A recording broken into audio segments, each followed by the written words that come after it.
So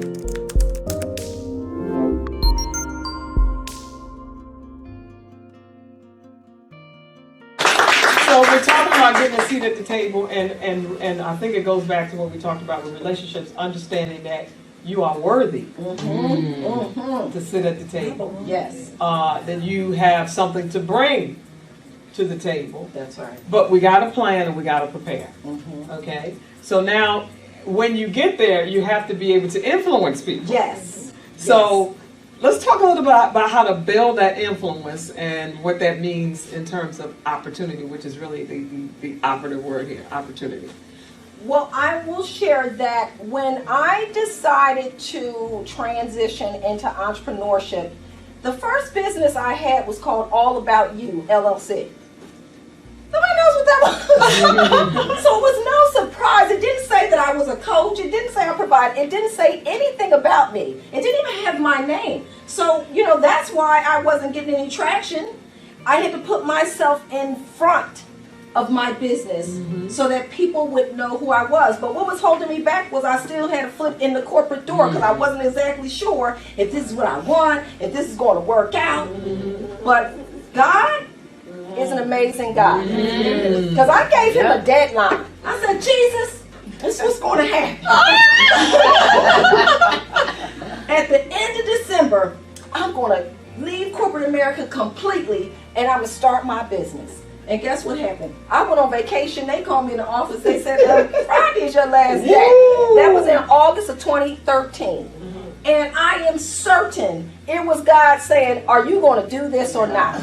Wow. So I was like, okay, it's on you, God. Okay. I said December. I'm leaving it in your hands because you think I can do this. So it's important, that when that happened, I said, I have to be all in or this is not going to work. So building your influence starts with believing in yourself. You have my book is called Fit for Success. One of the biggest chapters in here is about having confidence. Because it's going to take, sometimes it takes confidence just to check the bank account balance. Okay? Right. It is going to take confidence for you to make calls to clients. It's going to take confidence to speak in front of large groups. It takes confidence to call that bank for a loan. So you have to believe that you can do it and that it's possible. And so when you're building your influence, you are sharing information about who you are and how you can serve and support others. And so that means you have to be available. And so I am heavily marketing on social media. I am always attending different functions, but they are purposeful. There it is. I am always networking. There it is. I do not go to the free networking events anymore. Thank you. Right. Because when you go, if people aren't investing in themselves, that's the kind of people you're going to be networking with, and I'm not there. I want to be associated with people that can afford my services, first of all.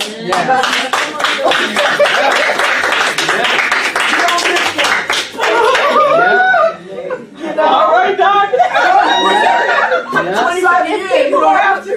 If people are willing to pay to attend a networking event, then they're more likely to pay to have my services. So, I will, if I find out there's a networking event, I do all my homework. I will go on LinkedIn and look up about 5 or 10 people, because you know how sometimes it says these people are going? And so I can see, sometimes I will go to a networking event, not because of the networkers, but because of the organizer. Because that's my purpose. I need to get in with this person so that I can have a conversation with them so that I can be a speaker in the next program they have. Now, let me just hold you up right there.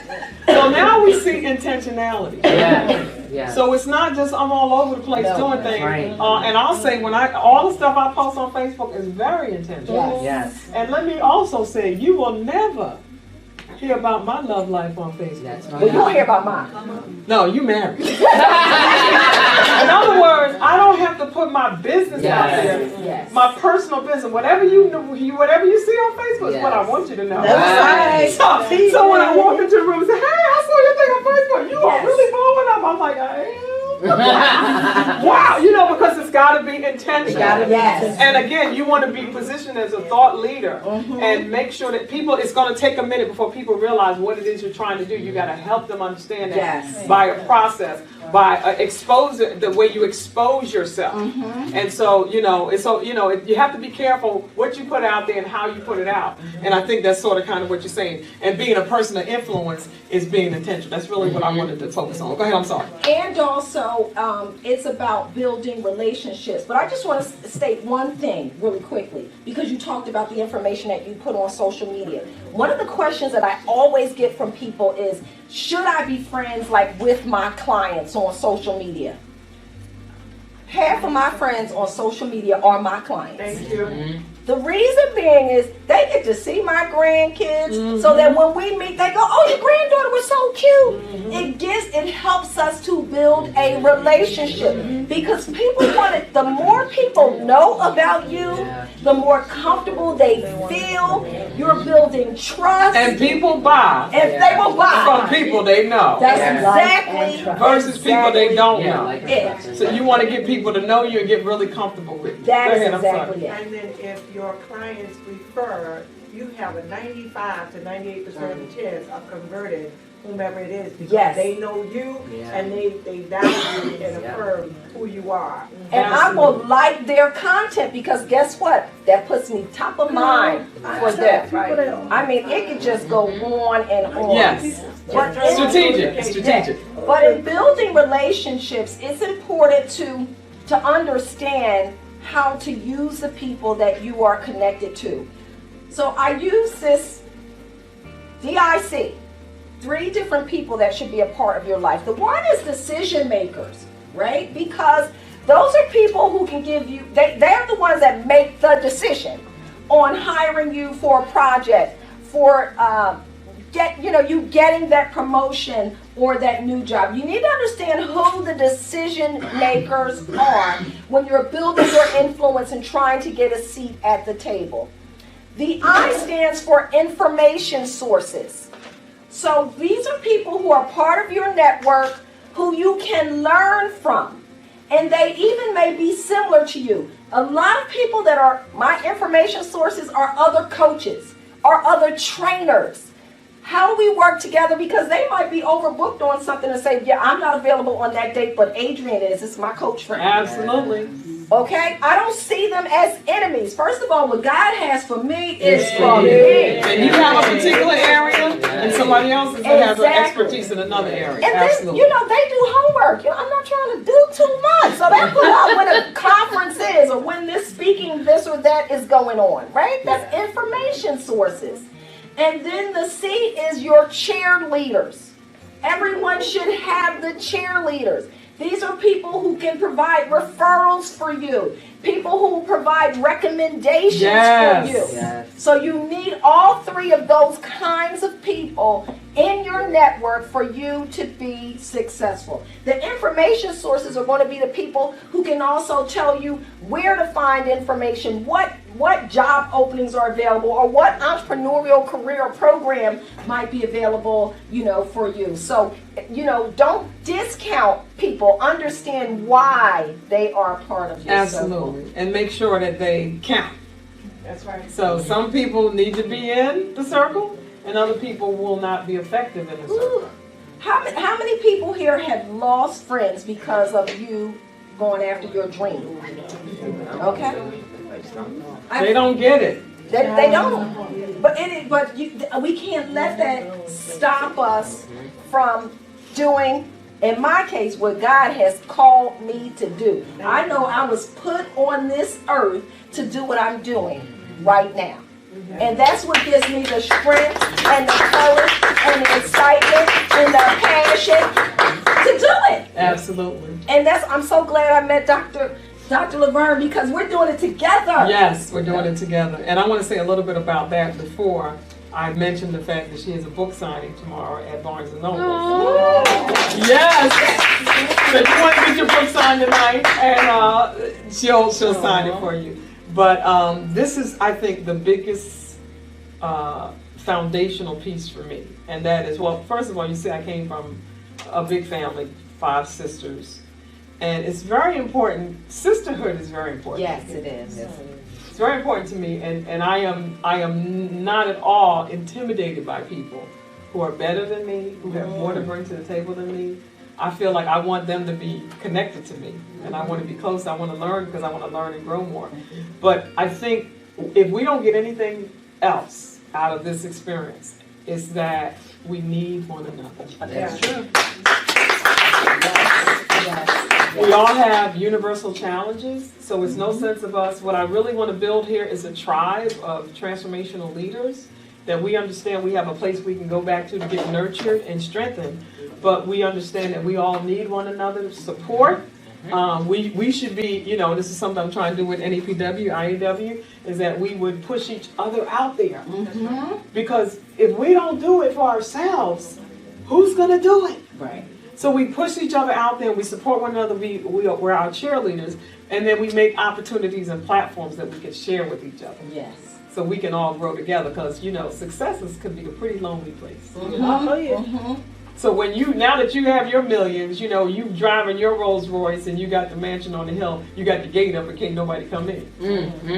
But we want to be able to have a row of them. That's right. That's right. A row of those houses, and we all running together, and we go play golf and all that stuff. Right. But that's my vision. That's really my dream, that we would build a tribe and we all just running together and we are growing and excelling together. And that's really why you have all these wonderful, marvelous ladies in the room.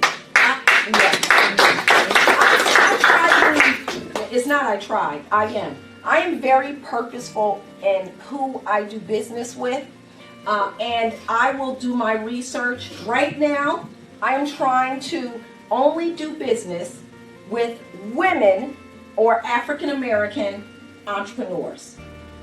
In terms of like the services that I need, if I need to purchase things for my business, if I need help with my website, because those are the groups that are underrepresented in entrepreneurship and business. One of the talks that I do is called Girl Power, and this is why it's so important for us to brand ourselves and gain influence in our communities, because women make up only 6% of Fortune 500 board CEOs. We are less than 13% on board of directors. The statistics are even more astounding that men are 85% more likely than women to be in C-suite or executive level positions by mid-career than women. 85%. That has got to change. It's got to change. So in my world, what can I do? I can support women businesses. I can, for women, have you heard this one? As women face the glass ceiling, but African American women face the concrete ceiling. So that's why I have a specific focus on African American women. Okay. And the really weird thing is, and I'm thankful for each and every single one of my clients, but 95% of my client base does not look like me. So earlier someone said something about, using the resources of other communities. If it wasn't for that community, I wouldn't be here today. Right. So I am very thankful. But that is because the work that I do, we don't have ownership in companies the way that, Anglo-Saxon or non-minority organizations do. Absolutely. But I use the relationships with those organizations to support the things that I'm passionate about. Yeah. They will sponsor when I ask them, can you donate to the YWCA? Beautiful. So we have to continue to look for opportunities to support one another, because that helps your brand to grow. And then we're talking about finding fulfillment in work. There is a difference, and we kind of said it earlier, there's a difference between being comfortable and being fulfilled. Because comfort, again, is dependent on what you have available. It's dependent on how much money you have, how much time you have. Do you have a nice house? Are you in a relationship? Your comfort is dependent on so many other things, because it can change. Because you know what? You're comfortable until you lose that job. Then you're not financially comfortable anymore. Do you guys get that? But when you are fulfilled, that's a joy that despite what changes happen all around you, it doesn't change who you are. That's right. Absolutely. And so that's where I want to help people to get. I was very happy in corporate America, but I wasn't fulfilled like I am today. But even before I left, I found fulfillment in the things that I was doing there. So even if you're not an entrepreneur, you know, I was working with this one woman in a conference, and you probably have heard me say this before. And she was a caseworker. This was a group of people at the Philadelphia Office of Aging. And she said, you know, I'm really upset because every time someone new joins the organization, they sit that person with me, and then I have to train them, and the next thing you know, that person is like my boss, and they're higher up in the organization. And I said, let's back it down. Because maybe your gift isn't as a caseworker, it's as a trainer. So going back to understanding who you are, and then being able to find fulfillment in doing that thing, that gift. And I'm so glad to report I still hear from her. She's left, and she is doing work in the training area. Wow. So again, as you said earlier, we need somebody sometimes to help pull that out of us. Yes. I was glad that I was there at that moment, and she spoke up. So people, speak up. Yes. And express your needs. Express your needs. That's the most important thing. I wanna kind of shift here and see if we have any questions, and then we're gonna try to do a little bit of a wrap up. You know, we are so far behind. We had I think we're gonna have to postpone another activity we're gonna do at the end, but because we are a little over our time. But I wanted to see if there's any questions first about professional development, advancement. I want to just make a statement. Of course, you were amazing, and it's about the influence. Because oftentimes we can be inspirational and we can be influential. Inspirational just makes people feel emotionally excited. Influential compels people to move. That's right, to take action. So please speak on that just a little bit. Yes, because inspiration can be temporary. It can be dependent on a situation or a mood or a feeling. But influence is impact building. So that is where you want to be able to position yourself as a person of influence. And when I decided to change careers, here's the thing. I just gave myself a name. I was like, this is where I'm going big. Wow. So I am Coach Adrian, the career fulfillment expert. I made that up. Yeah.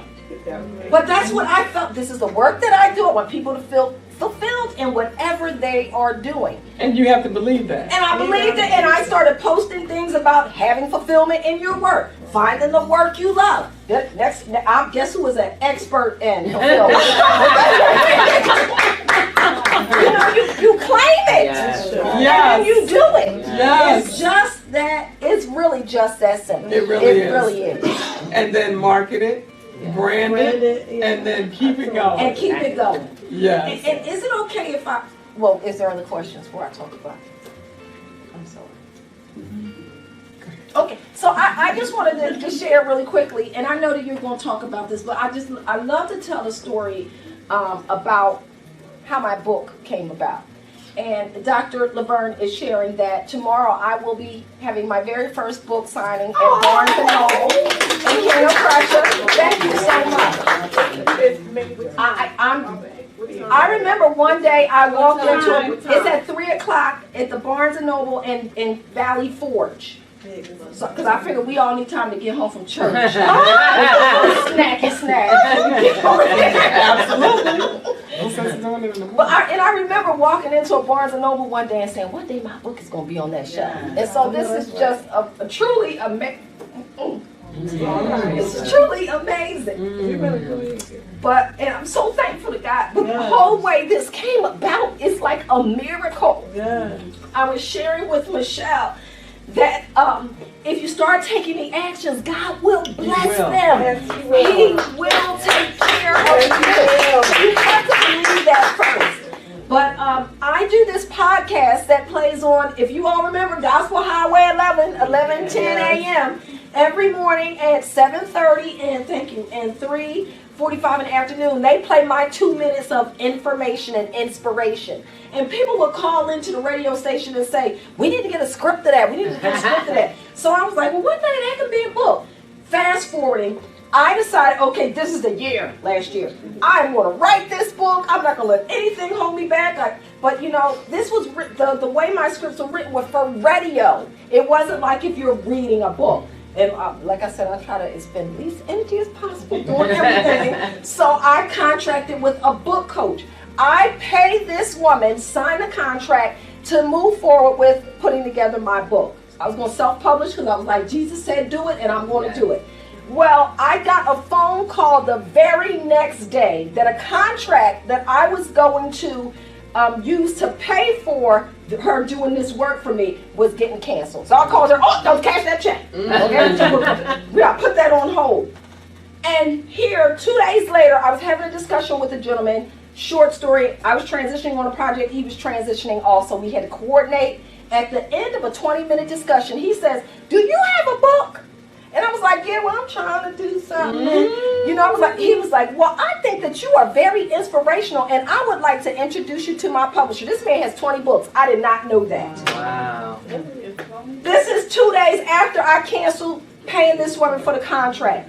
I will tell you, 2 weeks later, I had a publishing agreement signed. I'm with a publishing company that produces books for T.D. Jakes, Simon Wiley. You all, you Think and Grow Rich. So this is, I said, what Jesus wanted me to know that I said, I just want to do it.